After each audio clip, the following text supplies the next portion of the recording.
हमारे यहाँ थोड़ा भाईचारा भी चलता है कि भाई बच्चा है, अपना बच्चा है तो इसको आप फिल्म में ले लीजिए। हमारा पूरा फिल्म का जो माहौल है, उसको जो बनाने का ढंग है, वो इतना डिसिप्लिन वाला नहीं है कि वो अपना बेस्ट नहीं दिखा पाते। पैट्रिक के साथ काम करके बहुत मज़ा आया। उसने बिल्कुल कोई टेंट्रम्स नहीं, हम दोनों एक ही वैन शेयर कर रहे थे और इतनी डिस्पैरिटी नहीं थी जितनी हमारे यहाँ होती है। हम फिल्में बनाते हैं 700-800 एक साल के अंदर, उसमें शायद मुश्किल से 25 फिल्में ऐसी होंगी जिनको आप कह सकते हो कि वो एक स्लिक प्रोफेशनल फिल्में हैं। देखिए, उनके पास ये तो सही बात है, उनके पास हमारे से ज़्यादा सहूलतें हैं, ज़्यादा अच्छा इक्विपमेंट है, ज़्यादा प्रोफेशनलिज्म है उनमें। हमारे यहाँ थोड़ा भाईचारा भी चलता है कि भाई बच्चा है, अपना बच्चा है तो इसको आप फिल्म में ले लीजिए, चाहे उसके पास ट्रेनिंग है या नहीं है। वहाँ आपको किसी भी डिपार्टमेंट में आने के पहले आपकी क्वालिफ़िकेशन होनी चाहिए उस डिपार्टमेंट के लिए। वो शुरू करते हैं रनर से, तो 2 साल तक एक आदमी उसको रनर ही कहते हैं before he gets a card और व्हाटएवर।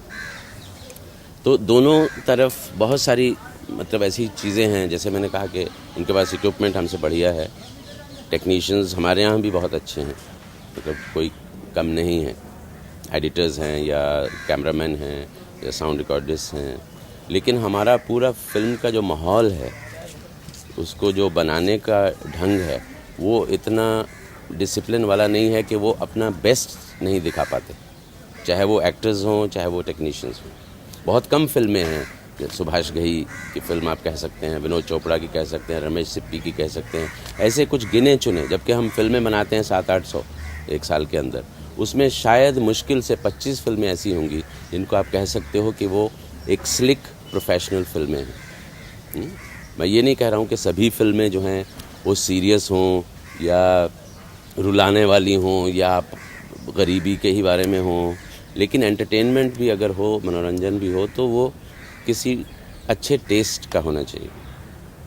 तो वैसी फिल्में अपने यहाँ बहुत कम बनती हैं। एक चीज़ मैं अपने टेक्नीशियंस के बारे में ये कहूँगा, compare to the western people, के जैसे फ़र्ज़ करो जैसे सुभाष घई फिल्म बनाएं या रमेश सिप्पी ने शोले बनाई या गोविंद निहलानी ने तमस बनाई, अर्धसत्य बनाई, आक्रोश बनाई, वैसी फिल्में, उस स्टैंडर्ड की फिल्में उतने कम रिसोर्सेज में कोई भी वेस्टर्न डायरेक्टर नहीं बना सकता,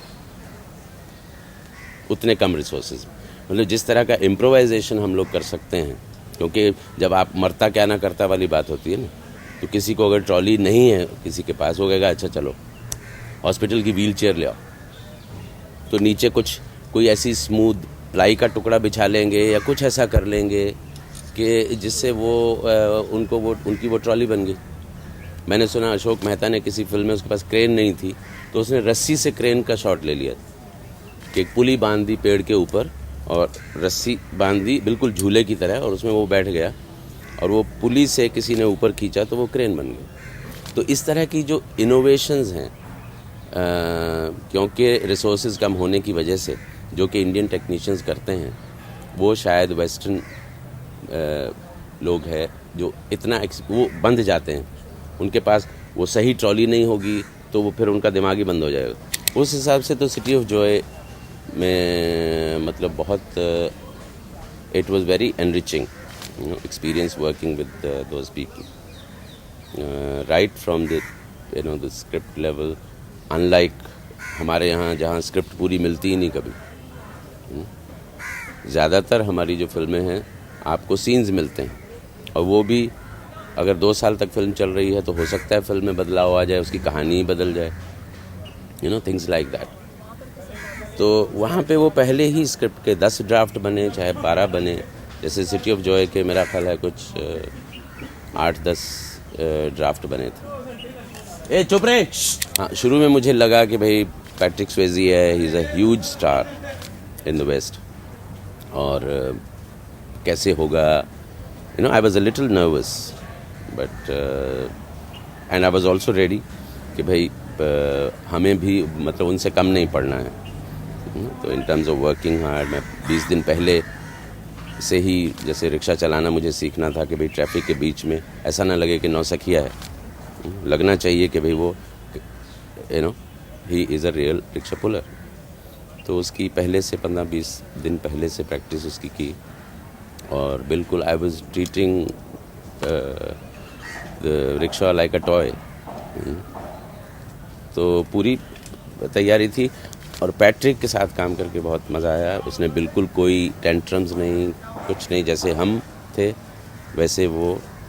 और जबकि वहाँ पे उसको बहुत सारी और फैसिलिटीज़ मिलती, जैसे फ़र्ज़ करो सेट पे शूटिंग कर रहे हैं तो हम दोनों को एक ही जो उन्होंने वैन बनाई थी मेकअप रूम के लिए या आराम करने के लिए इन बिटवीन द शॉट्स, तो हम दोनों एक ही वैन शेयर कर रहे थे।